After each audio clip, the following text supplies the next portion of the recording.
Our top story, Janusz Waluś, the man who assassinated the late SACP leader Chris Hani, has been granted parole.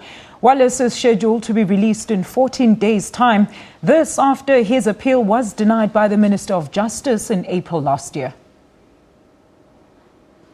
I feel that we have achieved something in this country where those who have oppressed us in the past are actually talking to us and are showing readiness to negotiate for democratic elections. Chris Hani, SACP and the ANC most revered leader, born in the Eastern Cape, Hani became known internationally after joining the struggle and going into exile.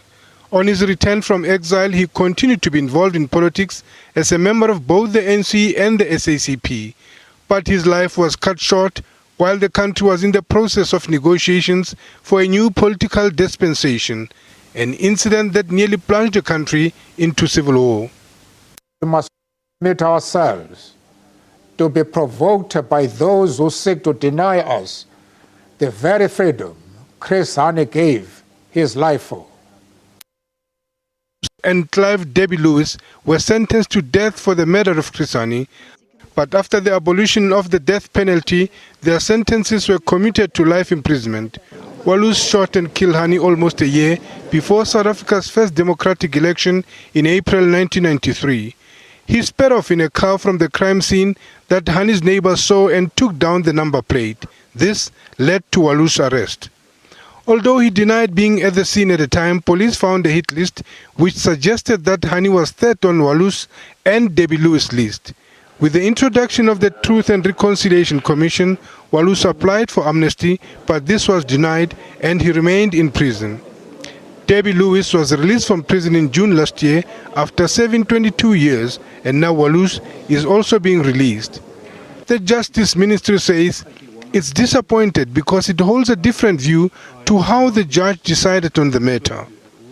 We have 14 days within which to make that determination, and fortunately the order is to the fact that within 14 days he must be placed on parole and parole conditions should be set. So we'll use the 14 days to make that determination. There's been mixed reaction to the release. For the family, a painful decision that they have to endure. When you read that judgment, I don't think she applied her mind. I don't know if she read it at all, because a serious grammatical mistake from a judge. And the conclusion I drew after this judgment was, black life in South Africa does not matter. Black man is dead, and so what? The black widow and her children should move on. Whilst we have to respect the views of the courts, it must not be forgotten that we are dealing here with a case of a cold-blooded killer. It may perhaps be wise for him to go back to his own country.